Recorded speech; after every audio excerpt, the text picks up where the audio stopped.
Welcome to Shellphone, the podcast that gives the ocean its very own hotline. Joining us today is Cameron Shaw. I'm very excited to have you here today. I'm so excited!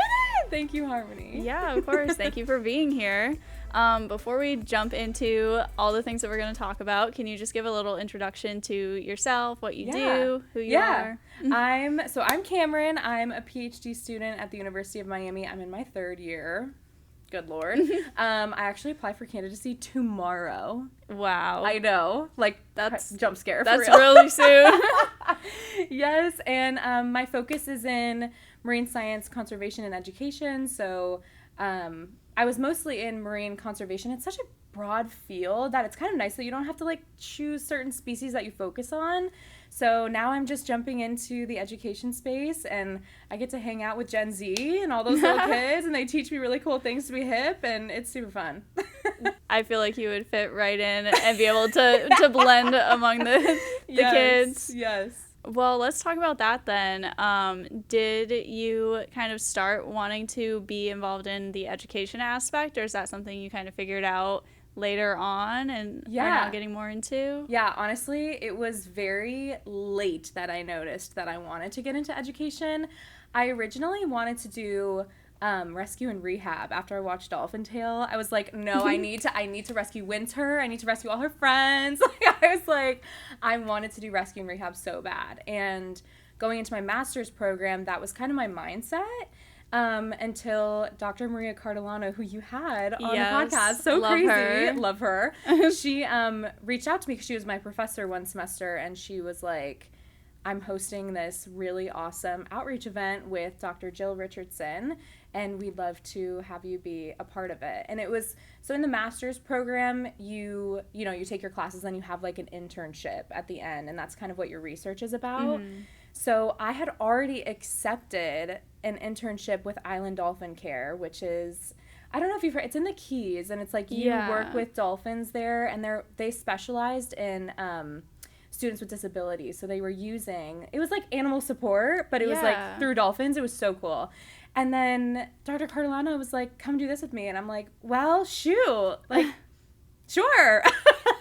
So that kind of kickstarted it for me. And I truly fell in love with the fact that kids that lived so close to the ocean didn't have access to the ocean, and it blew my mind, especially growing up in Chicago. Like, I could relate to that. Yeah. And so I just fell in love with how excited they were to be there, and how, like, I don't know, they just, like, fell in love with the fact that the ocean is right by their fingertips. And I think that's what keeps me going, is just, like, knowing that I could inspire even just one student, one child, and that could be what brings them into the marine science field. Yeah, that's amazing. I think also people who do grow up really close to the water, there can still be a disconnect with looking at the water from the outside and then actually being able to explore, like, what's going on in there. Oh, totally. Like, especially because some of them are so scared, too. They're like, there's sharks in there, I'm not going. Oh, gosh. The sharks thing. I know. You know what? To be fair, I'm terrified of bull sharks, so. Yeah, I mean, they're great, but also. There are some sharks where it kind of makes sense, but still, I'm, like, always, if I hear anyone say anything bad about sharks, I'm like, no, they're not like that. No, I promise. Also, right, like, exactly. They're really cool. They're cool, but also I'm terrified. Don't tell anybody. Like, maybe don't put your hand in their mouth, but.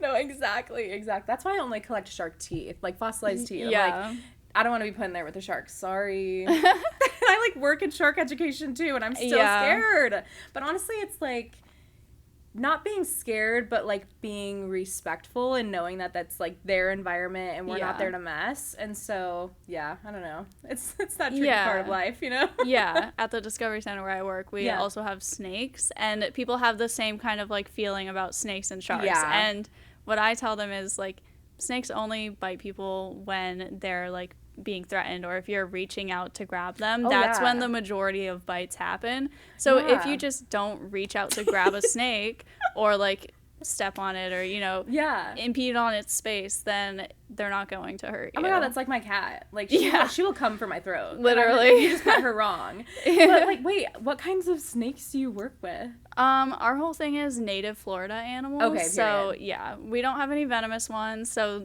even if they did bite you, it would be fine. And you just handle them? Like, it's no problem? Yeah. I mean, we use them for outreach. So, we bring them to kids, and then they get to, like, meet the snake. Girl, you were like the girl version of Robert Irwin. This is what's coming in right now. Well, by we, I mean the other people on my team and not specifically me, but I'm there, like, in the background. Yes, I love that. I do love when I get to hold a snake, though. I don't think I've ever held a snake. And my Really? dad, like, had a boa constrictor in our house. It was what? That's what I'm saying. And you didn't, like, interact with it? I'd be like downstairs and like, like, we would feed it, like, gosh. live rats. Yeah.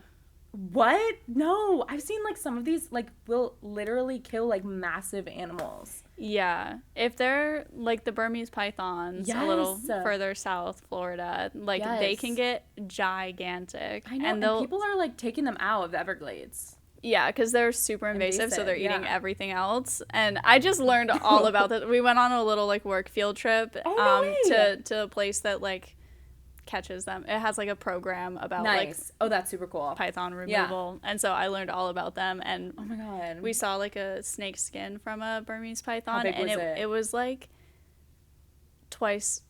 more than twice my height, I would say. I'd be sick. They're gigantic. I'd be sick. So they can eat gigantic things. Like, they'll eat whole birds, like, wait, whole deer. They'll come eat from? deer. Did you know that? See, that's crazy. Yeah. That is crazy. Where did they come from? Why are they invasive? That's a great question. I believe that it was, like, in introduction. So they were released. This is happening with ball pythons. They're, like, kind of the most popular snakes to have as pets. But people will then release them when they get too big. So I think maybe it's a similar thing with the Burmese pythons. Nuts. Yeah. Oh People my do the God. same thing with goldfish. I know. They release them and then they get gigantic.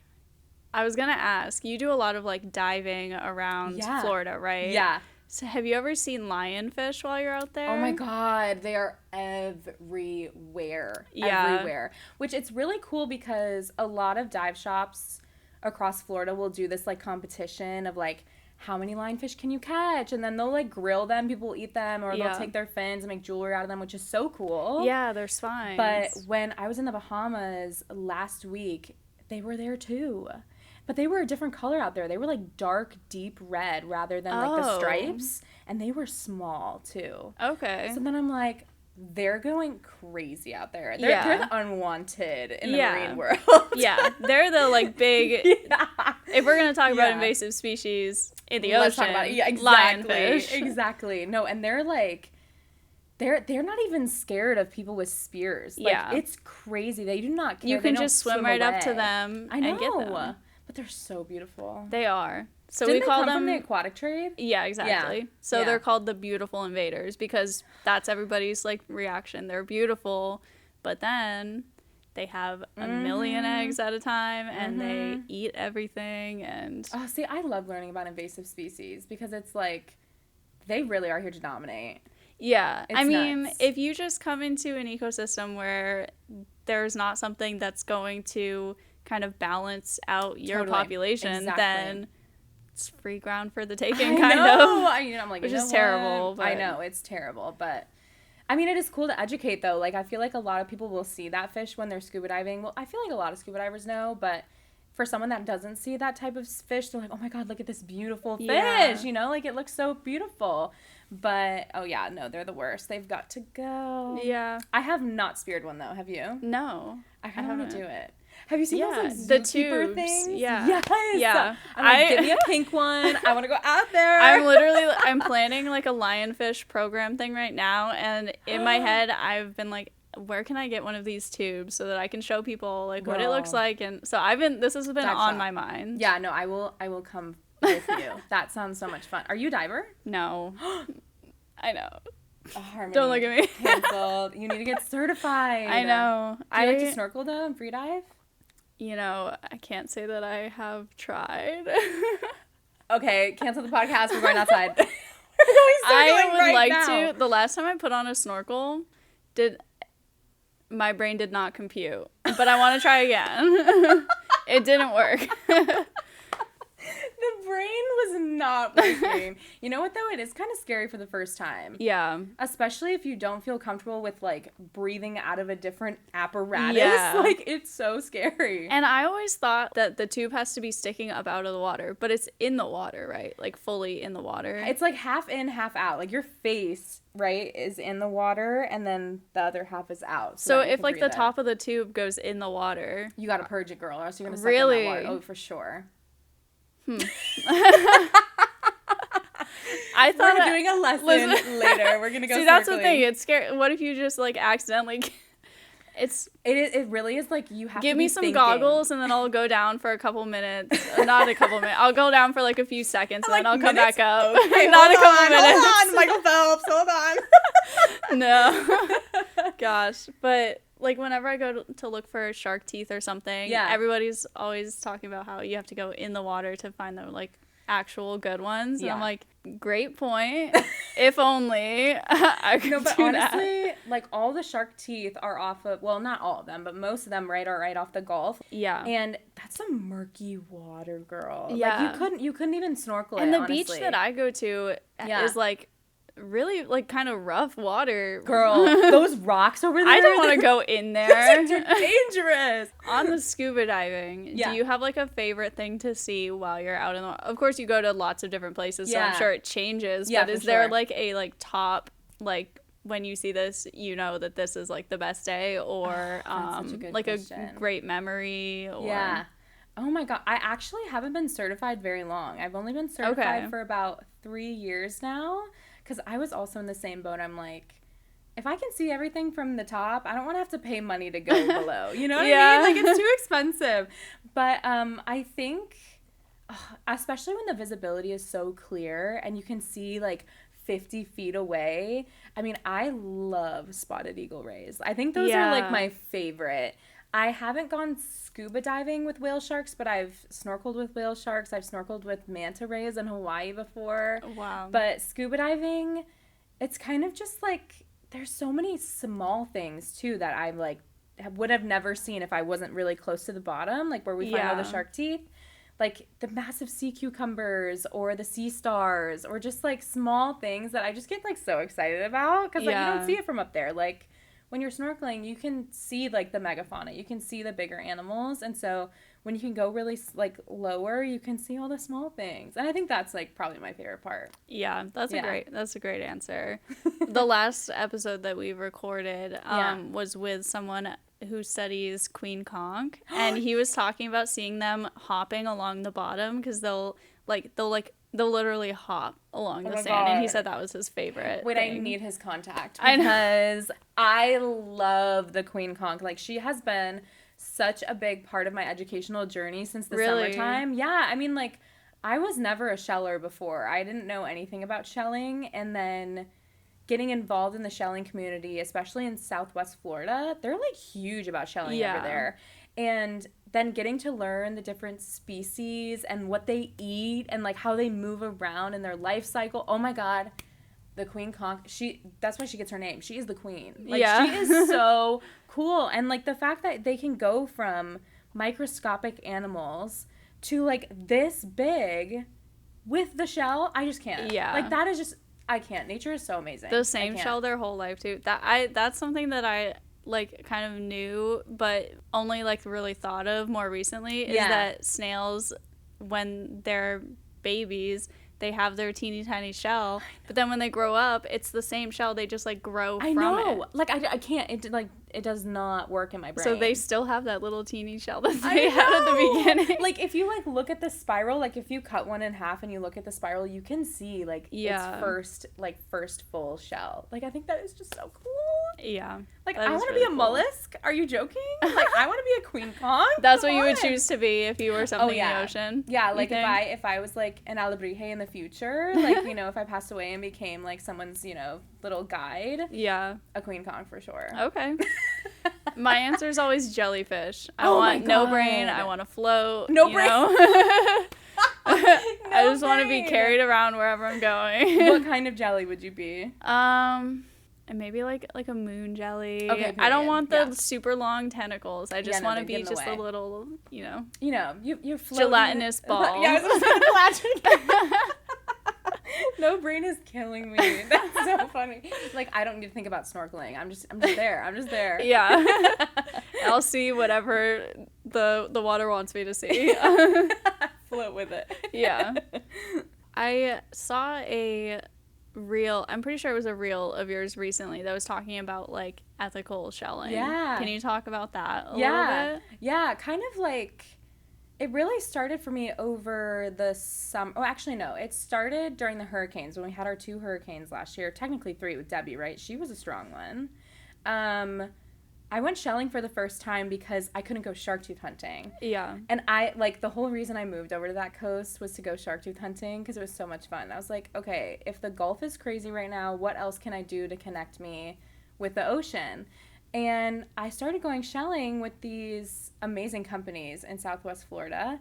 And I was learning so much about the species, and I was learning about what to collect, what not to collect, how that all works. And then I ended up becoming a snorkel shell guide in the Florida Keys this summer, which was so awesome. Like, getting paid to shell. That sounds super fun. Come on. Dream job. To shell in the Keys. That's also. what I'm saying. Like, it's so cool. And so I being in the marine science background, I really, really wanted to take it seriously about shelling consciously and not overtaking. And I think seeing the people on my boat that, fly in from different states, they're like, we want to shell. But it's like, you have to be aware that, like, you're taking from an ecosystem. And so ethical shelling, it looks different to everybody, but to me, I never take live animals. I never take a shell that's occupied, even if that means that there's like a little damselfish like swimming around because she's got her eggs in there. It's not worth it to me, right? Mm-hmm. I mean, that's the ecosystem right there. Yeah. That's like a whole new life being ready to then live in the ocean. I don't overtake. I don't know if you saw my shelf. Yeah. But like, I feel like a lot of people think that when I post about my shells that I keep every single one, but I actually just use them to educate, and then in the rest of my video I just like throw it down. And then also giving shells away that I don't use. So whether that's giving it back to the ocean, or I actually give a lot of my shells to educators. Like, a lot of my classmates are still in the K through 12 space, and so I actually have like a little care package in my car still that I need to give to one of my classmates, but to use them as educational tools in their classroom too. Yeah. Because I mean, I feel like a lot of people in marine science overlook mollusks. Like, it's always one of the like one slide out of like the 30 slide lecture, you know what I mean? So I think it's nice to bring a little piece of the ocean to their classroom, especially to students like we talked about earlier that don't have access to that and would have never seen that if it wasn't in their classroom. Yeah. So yeah, that's what ethical shelling means to me. Awesome. Yeah. There was something you said that I was going to pick up on, but now I've forgotten. See, that's why I'm a yapper. This is bad for us. No, yapping, it's good. Let me see if I can remember. Or it might not have even been a big point. I was going to talk about how other animals use the shells after the snails are done using them. Yeah, especially hermit crabs. Like, we have a lot in the Keys for sure. And honestly, on the other coast, like the East Coast, they have a lot of little hermit crabs too. But they don't obviously use the bivalves, right? Because they break off really easily. But they'll use a lot of the spiral shells, like queen conchs or whelks or pear whelks.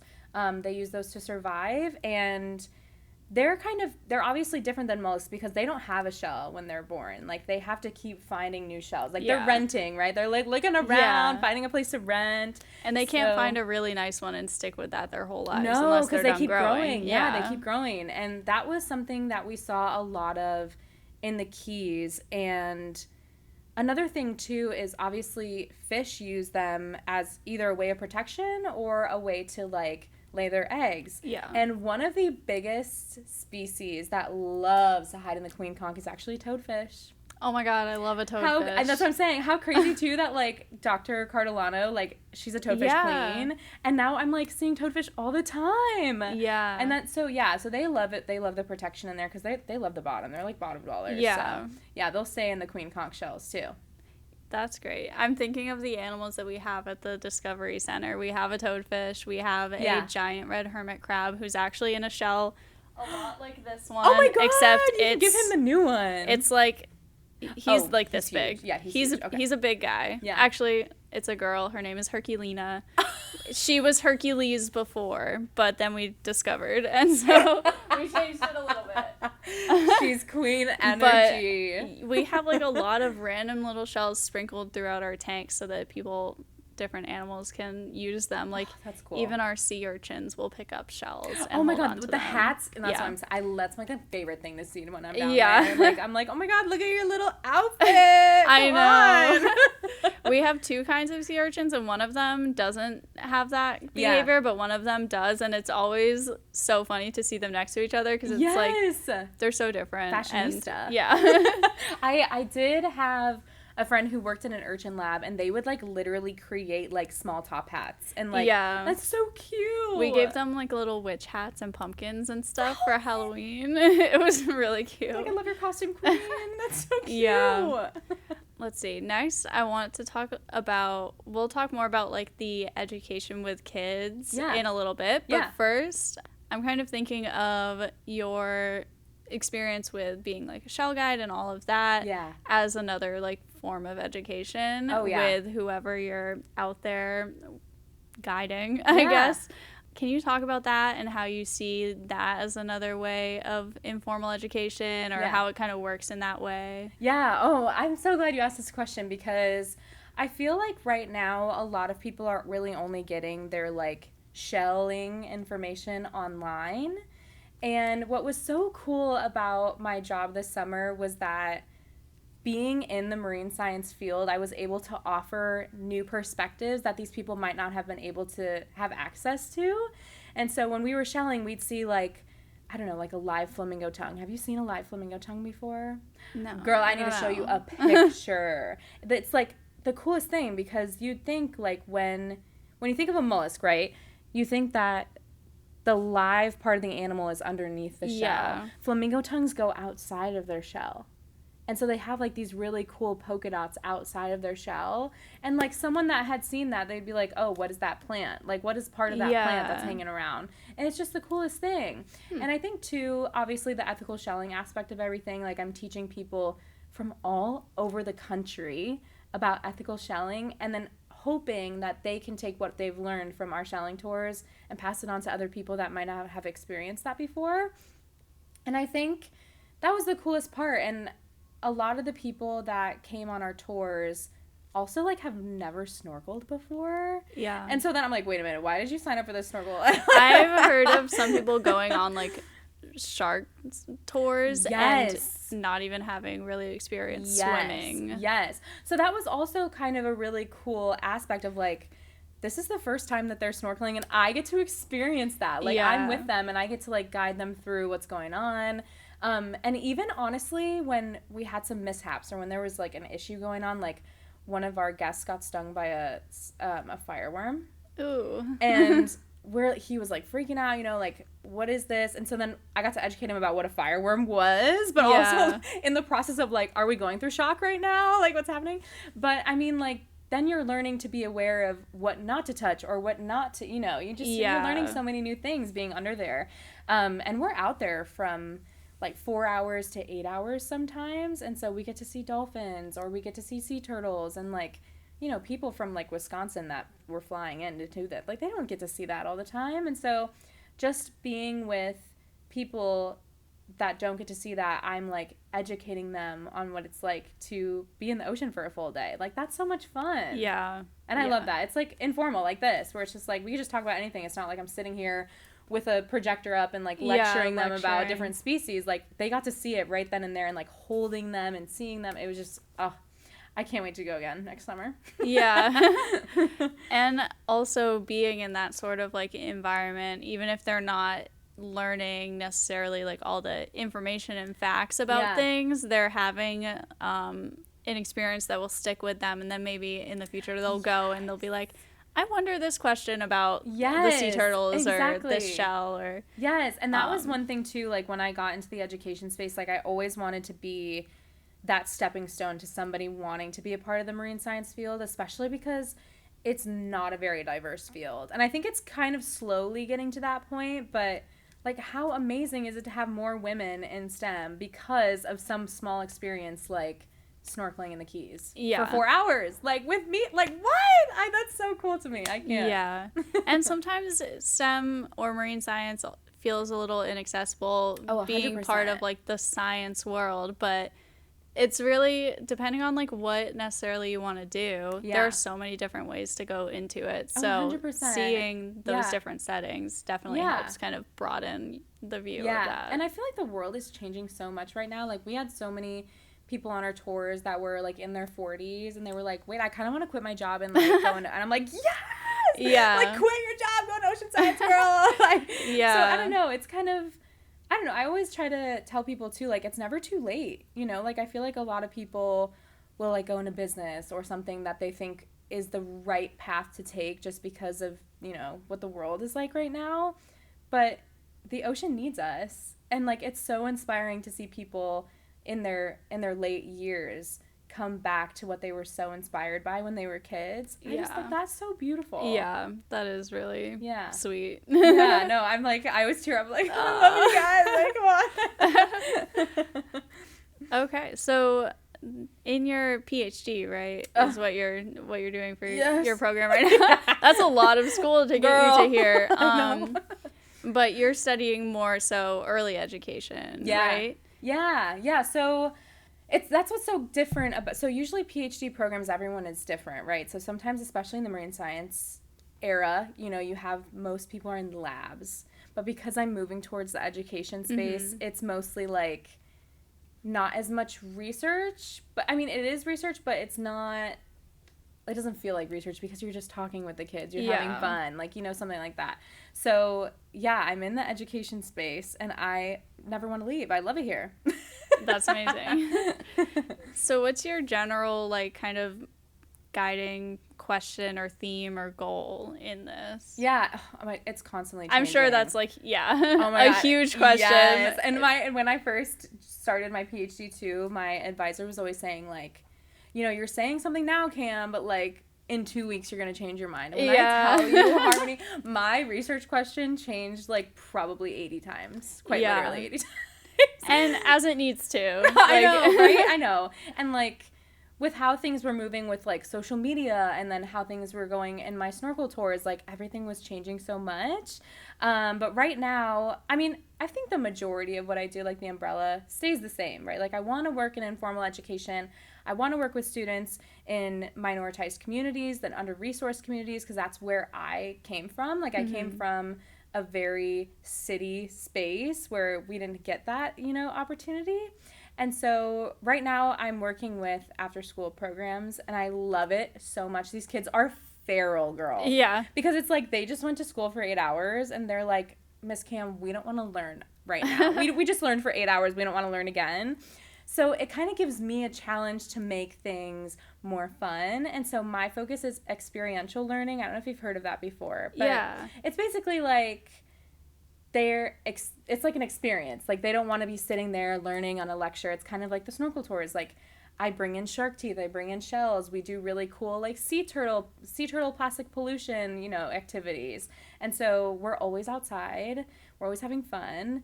And my goal, which hopefully by tomorrow we'll find out once I apply for candidacy tomorrow, but I'll get to start doing my own research without having to like mold into what a professor would want me to do. And it's kind of like I have free reign, hopefully, starting tomorrow.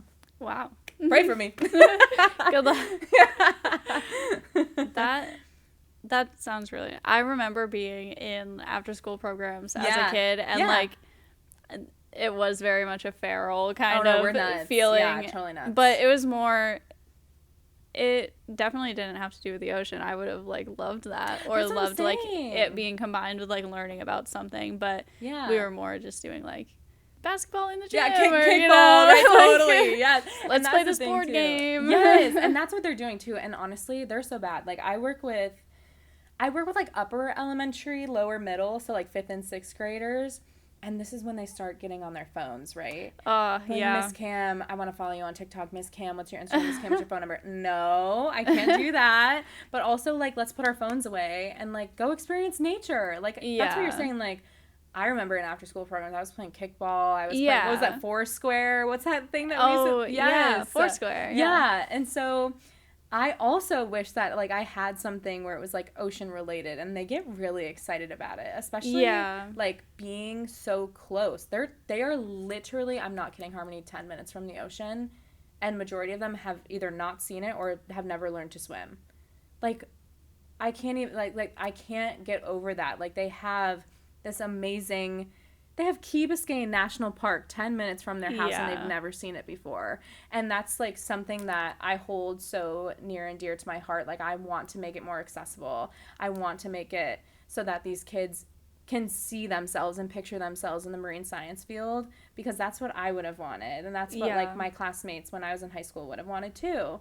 And so it's just, I don't know, seeing them smile and getting hugs from little kids. Oh, gosh. Girl, like, that's, like, my favorite thing in the world is, like, when kids come up to you and they just, like, love you so much. Yeah. You're like, no, I actually love you. Okay, I love you, but not when you're on your phone. Yeah. Is it, like, the same kids every day, like...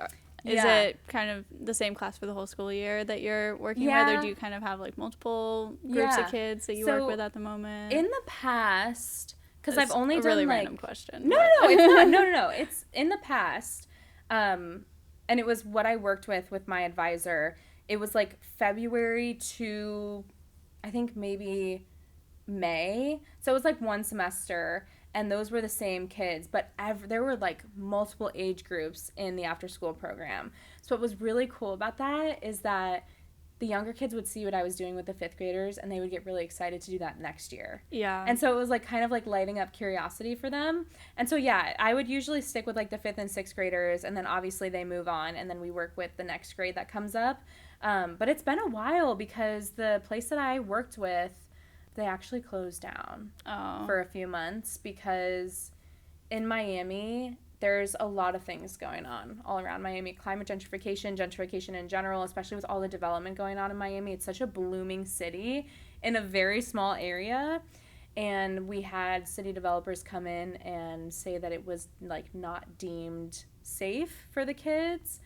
But it was mostly because they wanted to develop there. Yeah. So they worked so hard to get it back open. We opened a GoFundMe. A lot of people were donating, and it's officially back open. So I'm excited to go back there and see the kids. But yeah, I haven't seen them in a while. But they're messaging me off their mom's TikTok. So oh my god. I can't. Like, block. I can't speak to you.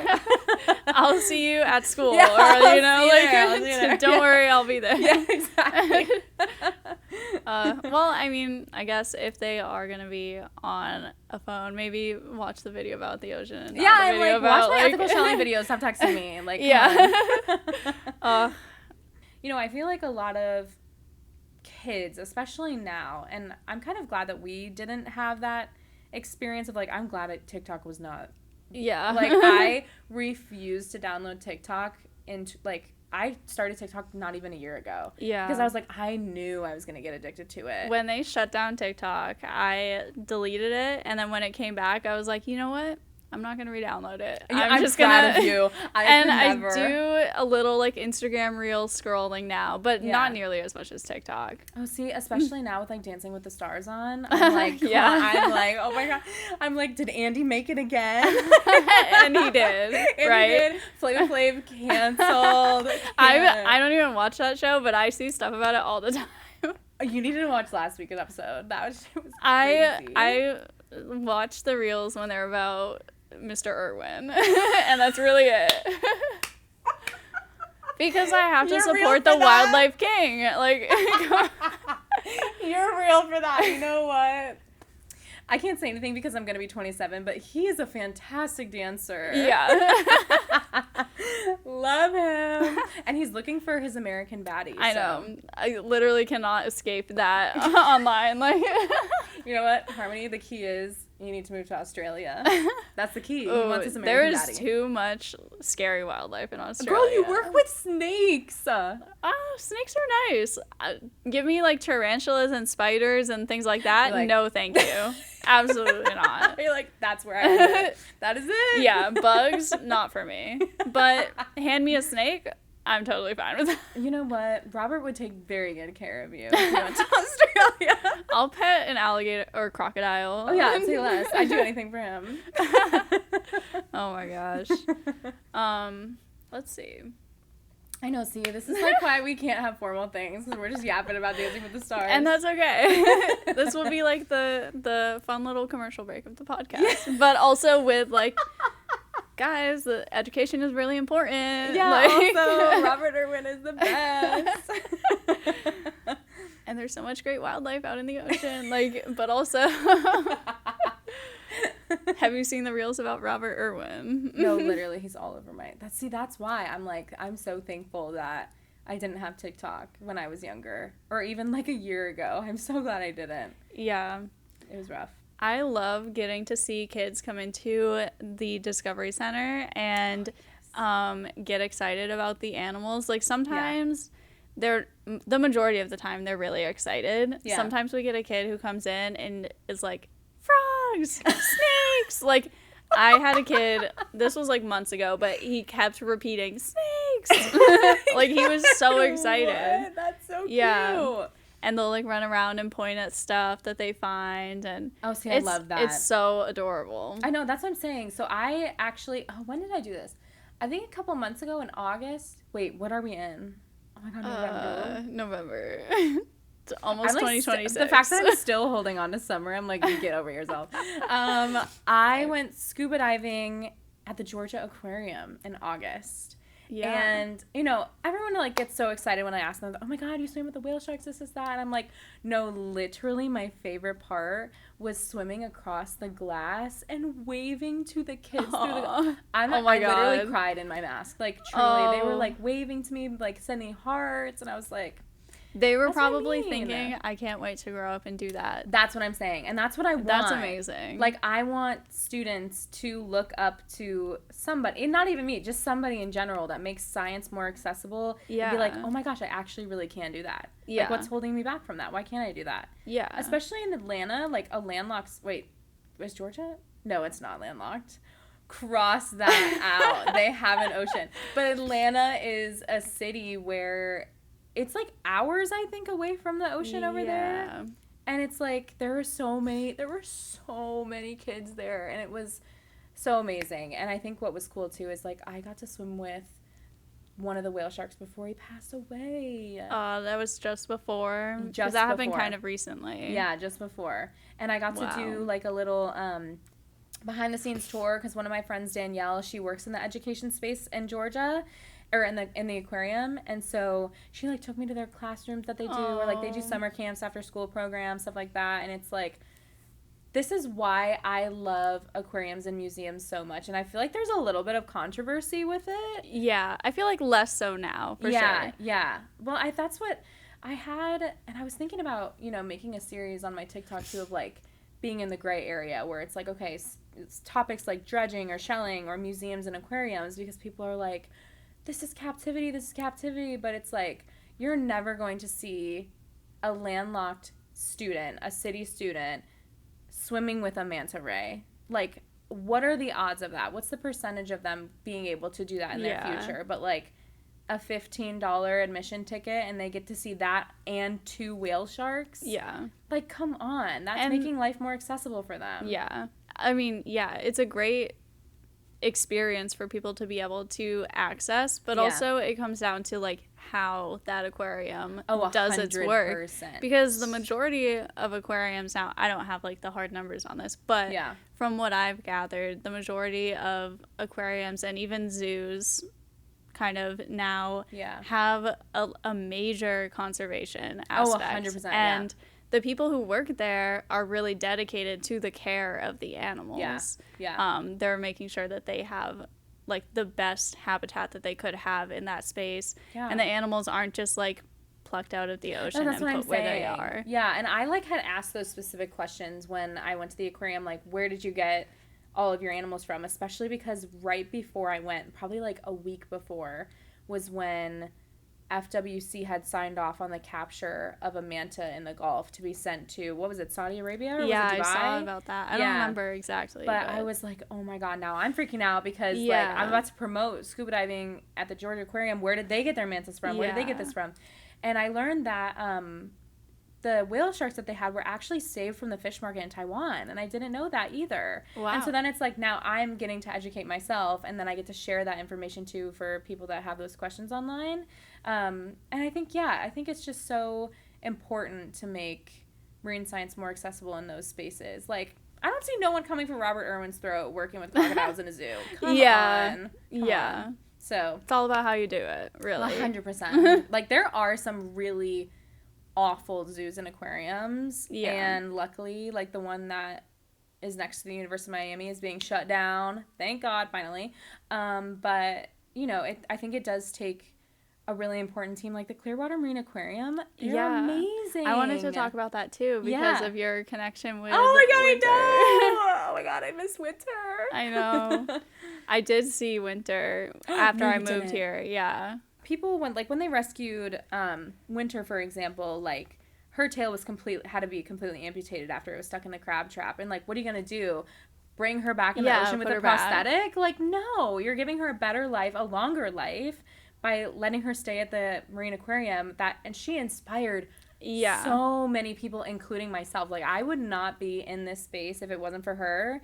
Like, I love her story so much. I was obsessed with that movie, quite literally. I watched it once, and I was like, yep. Yeah. I'm gonna be a dolphin trainer. I'm gonna do this. I was like so into it. And I think like going there and seeing not only her story, but also like meeting all the other dolphins that she lived with, and then meeting the otters, and then meeting, like, they have so many amazing things. And I just like, I don't know, that's why I believe that those spaces are so important, and they really do inspire students to be a part of the marine field in the future. Yeah, definitely. And especially having the movie, like, that was a major part of it. Oh yeah, I love Morgan Freeman.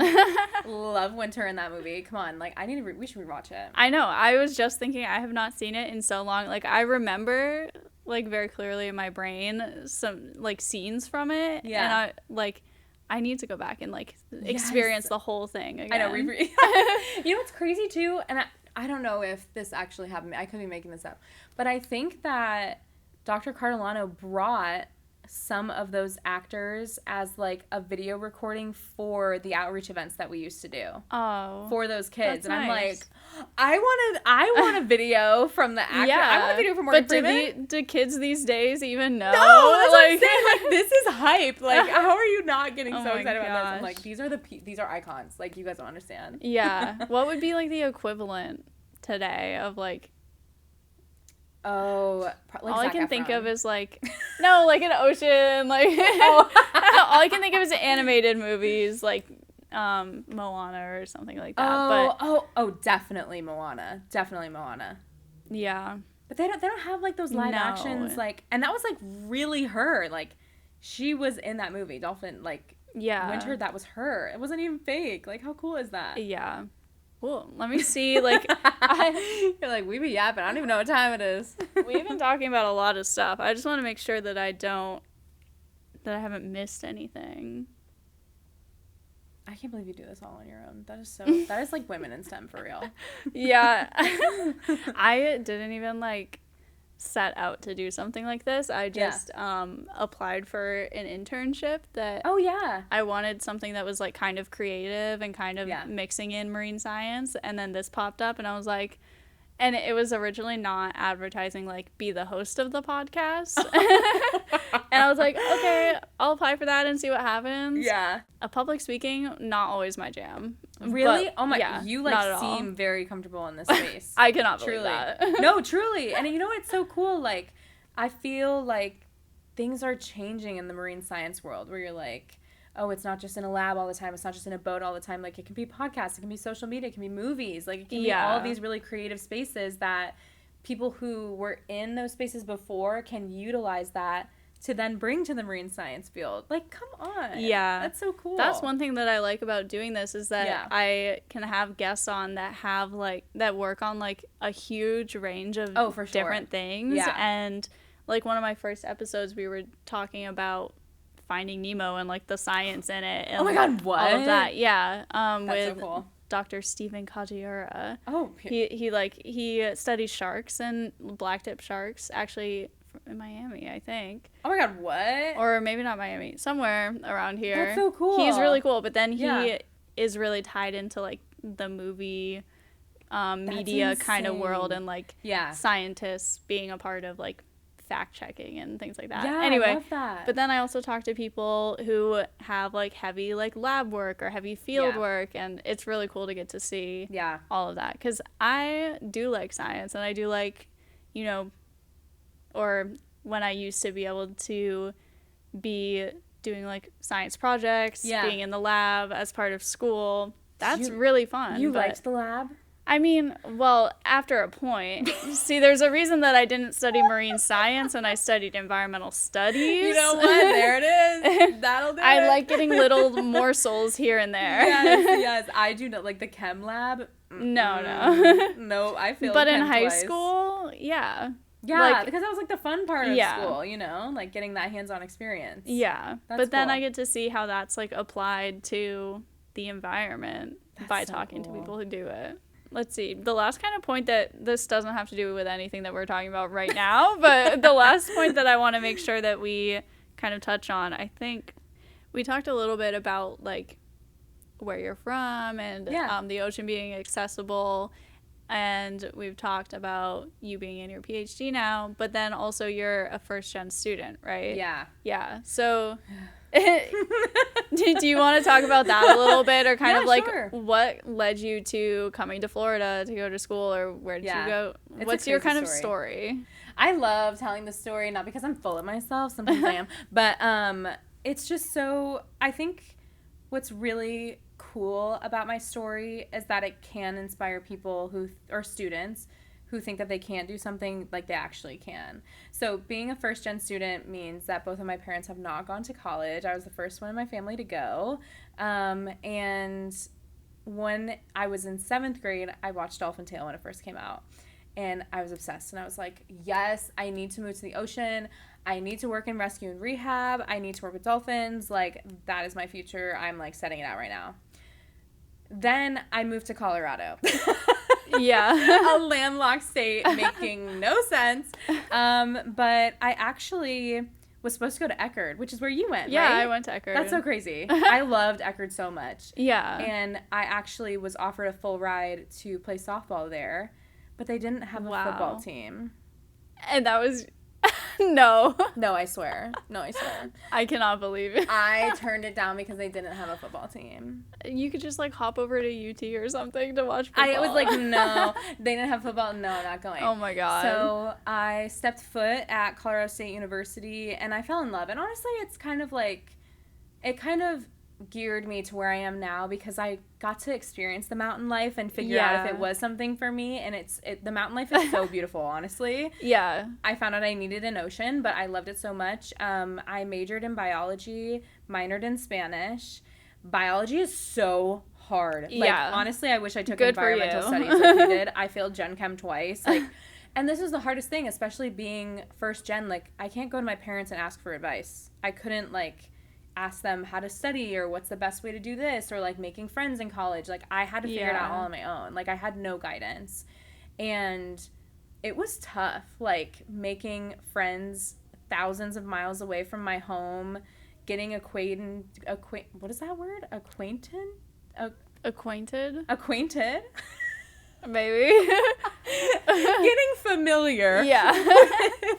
with, you know, the space. And I had the opportunity to study abroad with my program out there. And we studied abroad in Todos Santos, which is in Baja California. And I got to swim with my whale sharks for the first time out there. Wow. And it kind of just reminded me, like, okay, this is what I'm meant to do. And this was just a stepping stone for me. So I ended up graduating early, which was incredible. I graduated in 2020, so I didn't get to walk, but December of 2020, and I was like, you know what? I'm really loving the animal care space. Like, that's when I was like, oh, I really love zoos and aquariums. Like, if I'm meant to be in Colorado for the rest of my life or landlocked states for the rest of my life, I'll have that experience. So I applied for a master's program, and I don't know what happened. Things got, like, messed up in communication, but I ended up on the wait list, but I didn't know until, like, 4 months later that I was on the wait list. So I didn't get in, and I was horrified because I'm like, I only applied to this program, which usually when you apply to a master's program from the same university as you had your bachelor's, you're kind of like, you're gonna get in. But I didn't get in, and I was like, what is going on? So frantically looking up master's programs, and my mom was like, well, you know, the University of Miami has a really cool master's program. And I was like, Miami's bougie. I'm like, I don't think so. Like, I was supposed to go to Eckerd, which is, like, the small school, right? Like, I love the golf side. I'm like, I don't think it's for me. Yeah. And I somehow found, like, the director of the graduate studies phone number.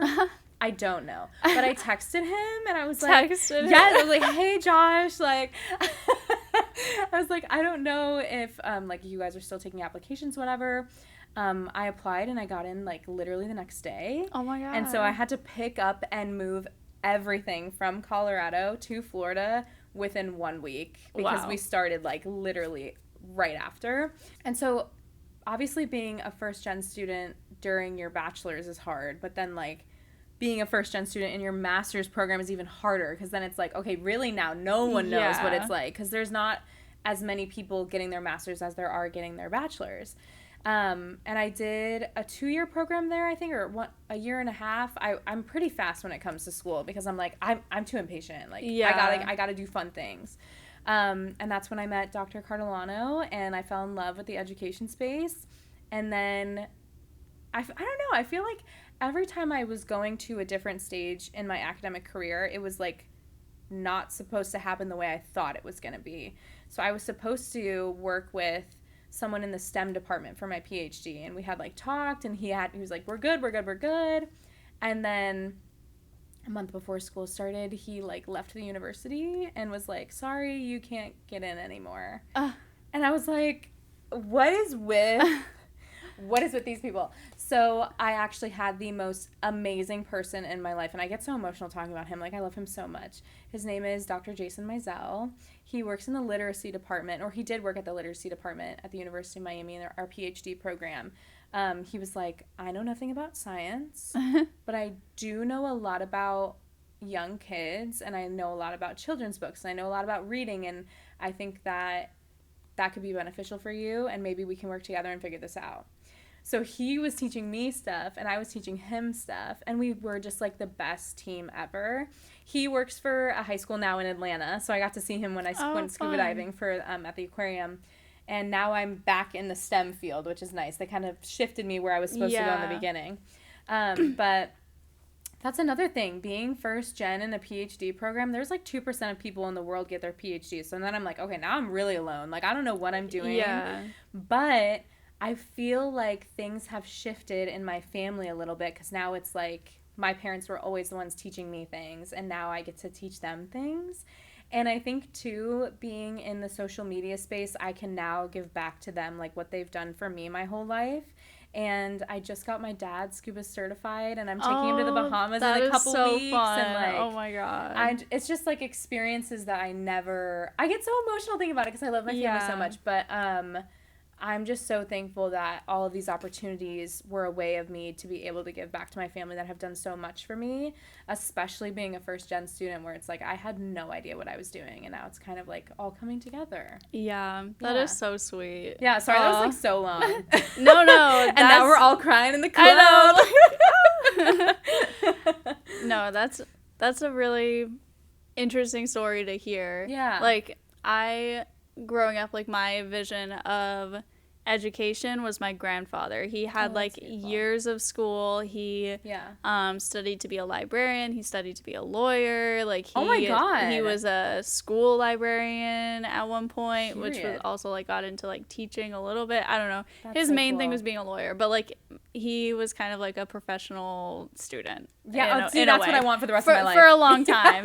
And so my grandfather was always that picture of this is where I can go. I was always really interested in going to school more. Yeah. And either for marine science, which is what I ended up following primarily, kind of. But then also, well, I'm thinking about it now and not really. I kind of split everything. My other big interest was creative writing. Oh, and so, I could see that for you. Yeah, I kind of split everything. My major was environmental studies, but then I also had creative writing and anthropology as minors. And so I kind of anthropology is really fun. It's so cool. Wait, I love that. Now I want to interview you. This is so cool. I feel those are perfect, a little trio, that triangle of information. I feel they work so well together. Yeah, there's so many especially being at Eckerd, it really makes sense how different focuses can connect together. Yeah. And I'm really happy that I ended up doing those three things. Yeah. But then thinking of if I were to go on to do more education, what would I be doing? I know. And my brain is well, I want to learn more about creative writing, so maybe I'll go in that direction. But I probably won't go back to school at the moment. But it's always been something that's it's been a big part of of your life. What I envisioned as a kid. Yeah. And you know what? So many people go back later on in life. I'm the youngest in my program. Literally the majority of my classmates are in their 40s and 50s who have had 20 years of teaching experience. Yeah. So when I stepped into that classroom for the first time, I was horrified. I'm oh my God, these people know so much more than me. I'm not bringing any aspect to anything. But none of them have a marine science background. Yeah. All of them are either social studies, or a lot of them do engineering, or in the med space. And so I got some of them certified, and now we're all diving together. Oh my God. That's so cool. That's so fun. Yeah, but I think it's nice that you got to look up to your grandpa and see how the education space can look so different for everybody. And it's it's nice that you didn't feel pressure. I think sometimes being so type A and wanting to be a perfectionist, I felt a lot of pressure that I put on myself. My family did not put pressure on me. I'm such a perfectionist. Yes, and it's I want to prove to them that I can do it. I want to prove to everybody that being a first-gen student, I still can do it. I can still make it. And then now I get to use that story and share that with my students who are in the exact same boat as me. And I'm no, you actually can. Truly. And I never thought this until this year. But you can truly do anything you put your mind to. Honestly, I never saw myself in the social media space. I was a theater kid though.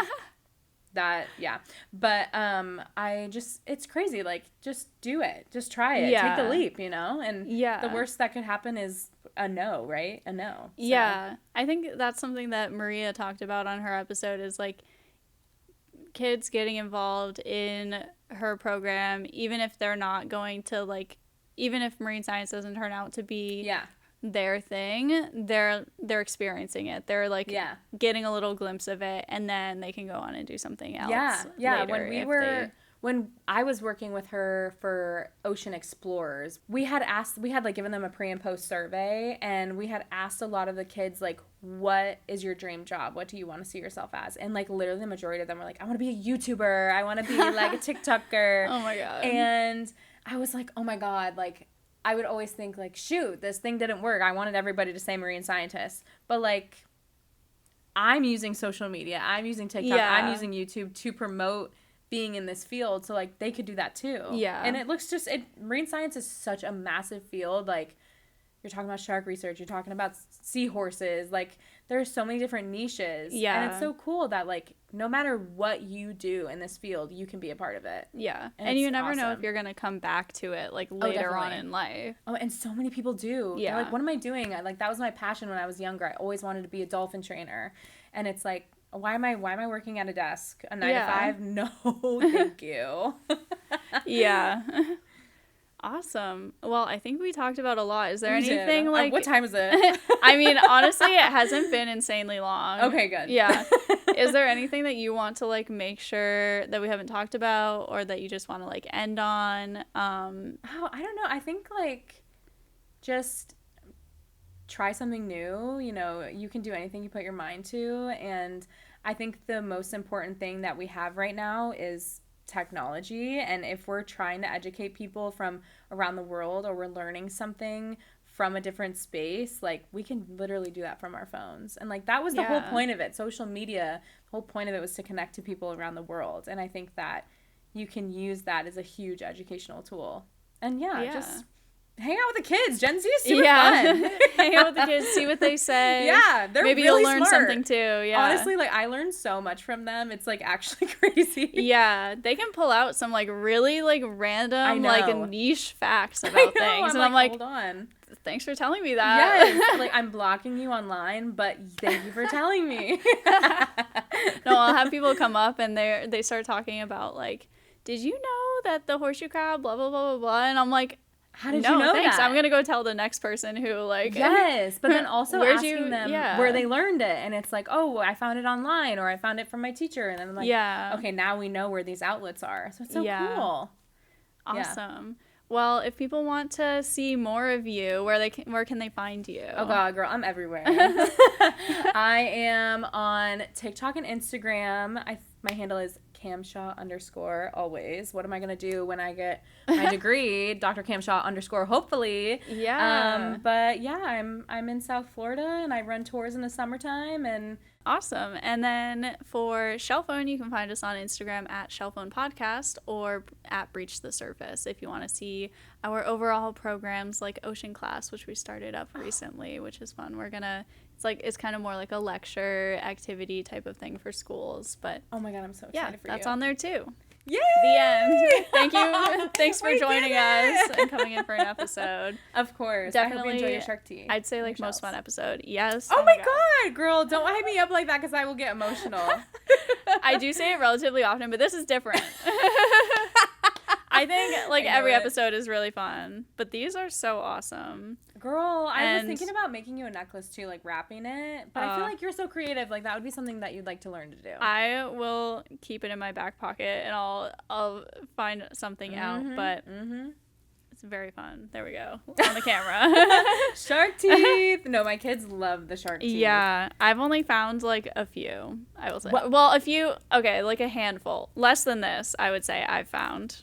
When I was in school, I would go when I could, but after I graduated, I just, girl, you're acting like your sister. You need to take time for yourself, and you need to go out there. Literally, I'm always thinking like I need to go paddleboarding like next week. I need to like go do something, go to a beach or something. But then my days off come around, and I'm tired. Like, but now this is my chance to be inside and like to.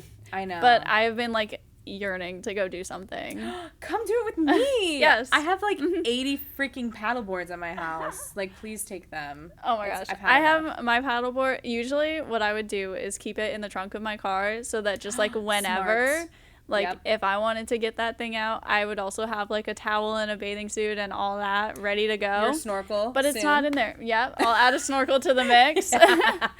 But now it's like not in my car. So I need to like go back to that psychology of like, I would do the same thing with homework, honestly. Like I'll bring it with me just in case, because if I don't bring it with me, I'm not going to do it. But, if it's there, maybe I will.